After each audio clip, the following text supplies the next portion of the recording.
السلام علیکم ورحمۃ اللہ دوستو، آپ دیکھ رہے ہیں مختصر پر اثر۔ بہت ہی پیارا سا موسم تھا تو میں نے سوچا کہ گھر کے باہر ہی ویڈیو کو کیپچر کر لوں اور یہ خوبصورت مناظر آپ بھی دیکھ سکیں۔ جو میرے بیک میں آپ کو سب کچھ نظر آ رہا ہے تو یہ میرا اپنا ہی گھر ہے، اور جیسے ہی انشاءاللہ باہر کا موسم اب آہستہ آہستہ آتا جا رہا ہے تو بہت ہی گرینری ہوگی انشاءاللہ، میں آپ کے ساتھ وہ بھی شیئر کروں گا۔ تو آج کا جو میں نے سوچا ہوا تھا ٹاپک کہ آپ سے بات کرنی ہے وہ یہ ہے کہ وضو کے حوالے سے آپ سے گفتگو کرنی تھی۔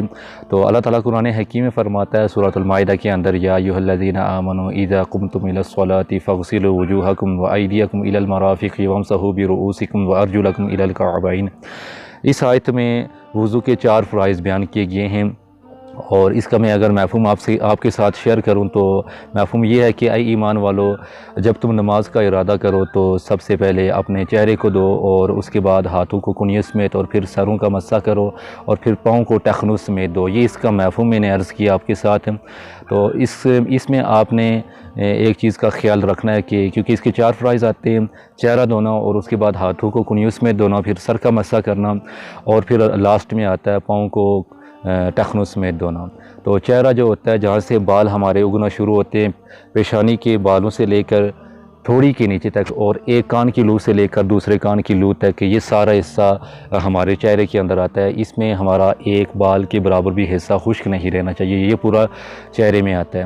تو اس کو صحیح طرح سے، کیونکہ یہ فرض کے اندر آتا ہے، اگر اس میں کوئی کمی رہ گئی تو آپ کا وضو انکمپلیٹ ہوگا، وضو آپ کا کمپلیٹ نہیں ہوگا، وضو آپ کا سرے سے سٹارٹ ہی نہیں ہوگا۔ تو دوسرا آتا ہے ہاتھوں کو کنیوں سمیت دھونا۔ تو یہاں سے آپ نے ایک چیز کا دھیان رکھنا، وہ یہ ہے کہ آپ نے ہاتھوں کو کنیوں سمیت دھونا ہے، اور یہ جو حصہ ہوتا ہے کنیوں کا، یہ والا، یہ اکثر خشک رہ جاتا ہے، تو اس میں آپ نے احتیاط کرنی ہے کہ یہ خشک نہ رہے۔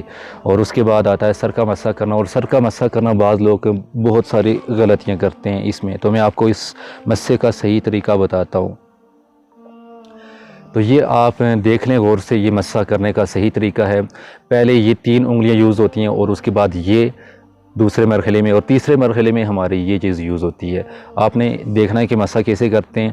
سب سے پہلے ان 3 انگلیوں کو ادھر رکھنا ہے، یہاں سے بال اگنا شروع ہوتے ہیں، ایسے شروع کرتے ہیں، اور پیچھے جہاں پر بال ختم ہوتے ہیں، اور اس سے تھوڑا سا آگے ایک جگہ کو کہتے ہیں گدی، وہاں تک اس کو لے کر جانا ہے۔